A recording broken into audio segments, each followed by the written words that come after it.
사도행전 7장 17절로 36절 말씀 우리 한 목소리로 봉독하겠습니다. 시작. 하나님이 아브라함에게 약속하신 때가 가까우매 이스라엘 백성이 애굽에서 번성하여 많아졌더니 요셉을 알지 못하는 새 임금이 애굽 왕위에 오르매 그가 우리 족속에게 교활한 방법을 써서 조상들을 괴롭게 하여 그 어린 아이들을 내버려 살지 못하게 하려 할세. 그때 모세가 낳는데 하나님 보시기에 아름다운지라 그의 아버지의 집에서 석 달 동안 길리더니 버려진 후에 바로의 딸이 그를 데려다가 자기 아들로 기르매 모세가 애굽 사람의 모든 지혜를 배워 그의 말과 하는 일이 능하더라.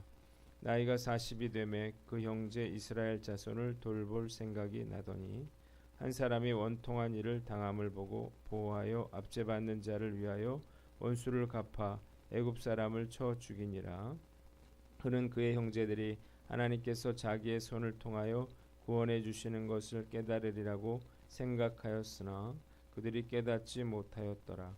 이튿날 이스라엘 사람끼리 싸울 때에 모세가 와서 화해시키려 하여 이르되 너희는 형제인데 어찌 서로 해치느냐 하니 그 동물을 해치는 사람이 모세를 밀어뜨려 이르되 누가 너를 관리와 재판장으로 우리 위에 세웠느냐.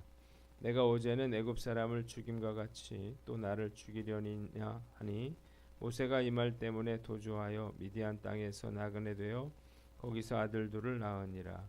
40년이 참에 천사가 시내산 광야 가시나무 떨기 불꽃 가운데서 그에게 보이거늘 모세가 그 광경을 보고 놀랍게 여기 알아보려고 가까이 가니 주의 소리가 있어 나는 내 조상의 하나님 즉 아브라함과 이삭과 야곱의 하나님이라 하신대 모세가 무서워 감히 바라보지 못하더라. 주께서 이르되 내 발의 신을 벗으라. 내가 서 있는 곳은 거룩한 땅이니라. 내 백성이 애굽에서 괴로움 받음을 내가 확실히 보고 그 탄식하는 소리를 듣고 그들을 구원하려고 내려왔노니 이제 내가 너를 애굽으로 보내리라 하시니라.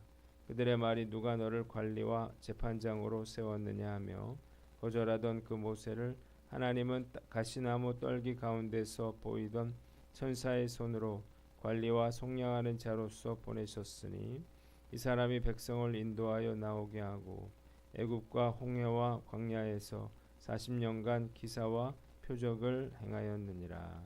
아멘. 오늘은 사도행전 7장 말씀을 가지고 그림자와 실체라는 제목으로 말씀 전하겠습니다. 한번 따라 봅시다. 그림자와 실체.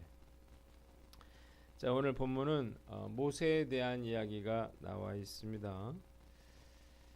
스데반은 과거 그들의 조상들이 자신들을 애굽에서 이끌어낸 모세를 거절한 역사를 설명하면서 자신이 모세를 모독했다는 유대인들의 비난과는 달리 자신은 모세와 그 율법을 반대하는 자가 아님을 밝히고 있습니다. 오히려 유대인들 그들이야말로 모세를 배척했던 조상들처럼 구원자 예수를 거절하여 조상의 죄를 반복하고 있다는 것입니다.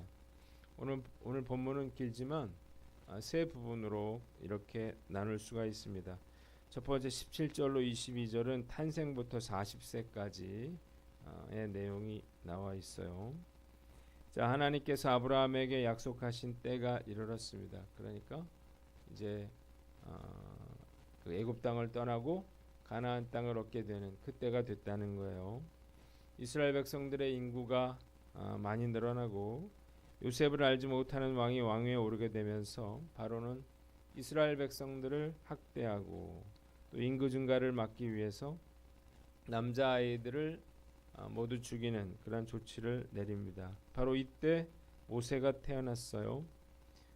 그 아들이 잘생긴 걸 보고 그 부모가 석 달 동안 그를 몰래 키웠죠. 그리고 결국 강에 내다 버렸는데 마침 강에 목욕하러 왔던 애굽의 공주가 이 모세를 발견하게 되고 그를 자기 아들로 삼아 기르게 됩니다.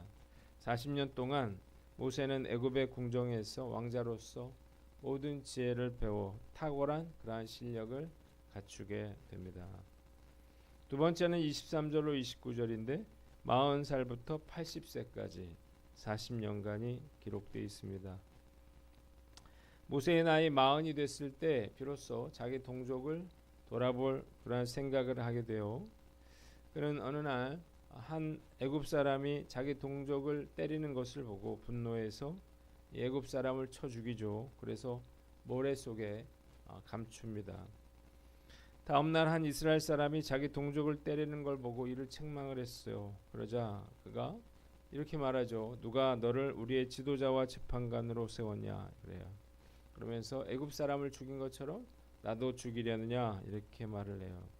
모세는 자신의 살인이 탈로 났음을 알고 바로의 낯을 피해서 미디안 광야로 도망을 하게 됩니다.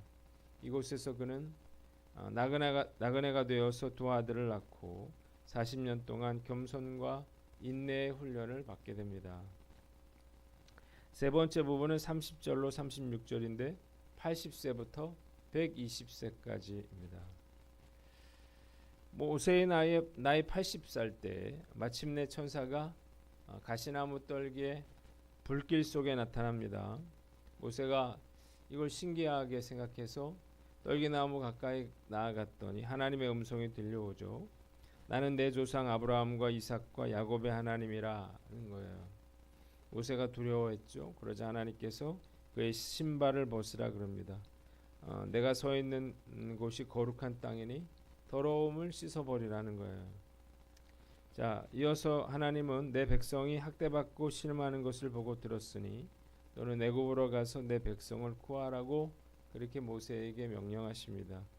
모세는 이스라엘 백성들이 누가 너를 우리의 지도자와 재판관으로 세웠느냐 이러면서 배척했던 사람이었지만 하나님은 그를 통치자와 해방자로 세우셨고 결국 모세는 10가지 재앙과 홍해의 기적을 통해서 이스라엘 백성들을 출애굽시키고 40년 동안 광야에서 놀라운 이적과 표적을 행하여 그들을 인도하게 됩니다. 본문을 통해서 우리가 깨닫는 교훈이 있는데 첫째로 준비하며 하나님의 때를 기다려라 하는 것입니다. 한번 따라해 봅시다. 준비하며 하나님의 때를 기다려라. 자, 말씀을 묵상하면서 우리가 하나님의 때를 기다리는 것이 얼마나 중요한 일인가를 다시 한번 생각하게 됩니다. 첫째로 하나님께서 모세를 태어나게 하신 바로 그때인데 모세가 언제 태어났습니까? 바로의 압제와 고통이 극에 달했을 때 그때 모세가 태어났습니다. 백성들은 학대를 받았죠. 그리고 심지어는 남자아이까지 그렇게 학살하는 지경에 이르게 되었습니다. 만일 바로왕 이전처럼 그렇게 잘 대우받고 잘 먹고 잘 살았다라면 그러면 이스라엘 백성들이 애굽에서 나오려고 했을까요? 절대 그러지 않았겠죠. 그러나 상황이 180도 바뀌었습니다. 극심한 탄압으로 인해서 이제 더 이상 여기서는 못 살겠다 이런 마음이 생겼어요. 해방에 대한 열망이 생겼어요. 이제야 우리가 하나님의 약속의 땅으로 가야겠다라는 그러한 열망이 생겼을 때 그때 바로 모세가 태어나게 되는 것입니다. 두 번째는 하나님께서 모세를 지도자로 부르신 때인데요.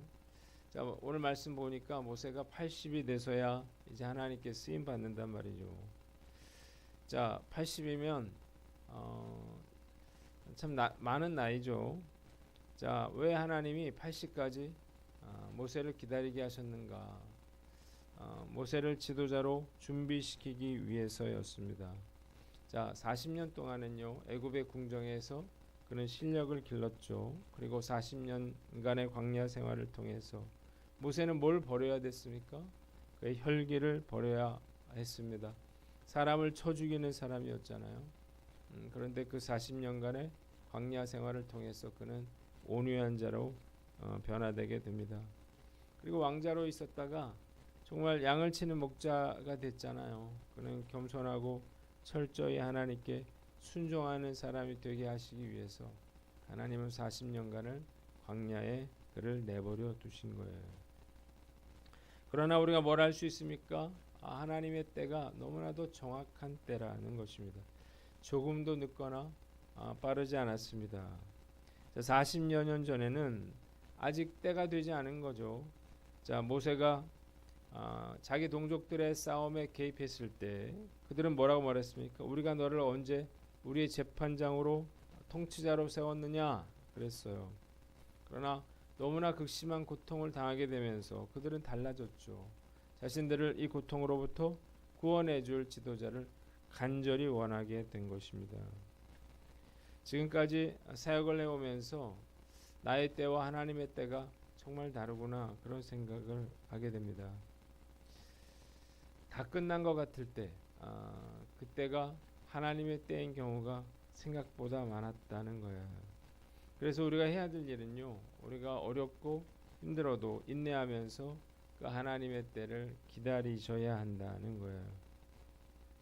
하나님의 때가 되면 하나님이 일하시게 됩니다. 그리고 그때는 조금도 늦거나 빠르지 않은 가장 적절한 타이밍이 되는 거예요. 하나님이 내가 기도를 하고 있는데 그것이 응답되지 않는다 하더라도 서두르거나 조바심을 낼 필요가 없습니다. 중요한 것은 우리가 하나님께 쓰임 받기 위해서 실력과 우리의 온유와 또 겸손과 순종을 배우는 거예요. 그런데 이 네 가지가 참 잘 길러지지가 않죠. 실력은 참 더디 늘고요. 아직도 혈기가 있고요. 교만하고 제멋대로 해요.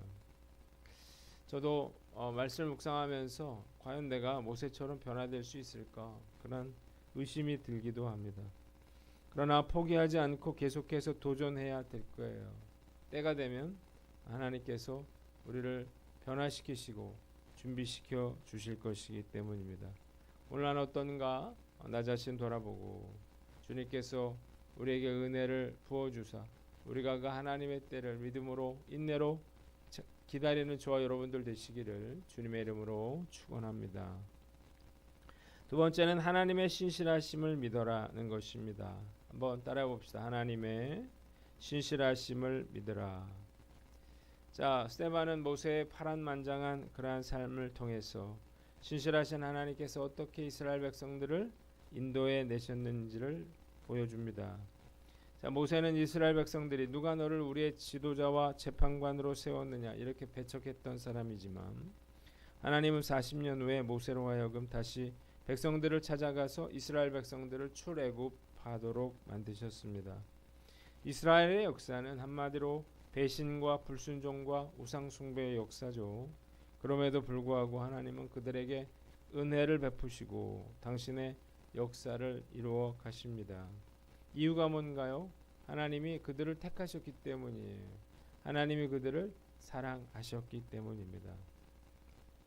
모세의 120년간의 그런 인생을 묵상하면서 정말 모든 것이 하나님의 신실하심의 역사였다, 결과였다는 사실을 깊이 깨닫게 됩니다. 이것은 저로 하여금 큰 위로와 용기를 북돋아 줍니다. 나같이 불순종하고 부족한 자라 하더라도 내 능력으로 하는 것이 아니라 하나님의 신실하심으로 끝까지 믿음의 길을 걸어갈 수 있으리라는 그러한 확신을 갖게 되기 때문입니다. 작은 교회를 목회하면서도 정말 이 일은 정말 제 힘으로 할 수 없는 일이라 불가능한 일이라 이런 사실을 인정할 수밖에 없어요. 정말 해야 할 일이 정말 많고요. 그리고 끊임없이 그런 일이 생겨요. 그래서 간신히 그냥 하루를 버티는 거예요. 일주일을 버티고요. 한 달을 버티고 그렇게 간신히 1년을 그렇게 버텨온 거죠. 그렇게 18년을 버텨온 거예요. 포기하고 싶을 때도 참 많았습니다. 그러나 지금까지 버텨올 수 있었던 것은 그 하나님의 신실하심과 하나님의 은혜 때문이었죠. 그래서 저는 끝까지 나의 달려갈 길을 다 마치게 되리라고 저는 확신합니다. 하나님께서 지금까지 해오셨던 것처럼 그렇게 끝까지 참으시고 인내하시고 은혜를 베풀어 주실 것을 믿기 때문이에요.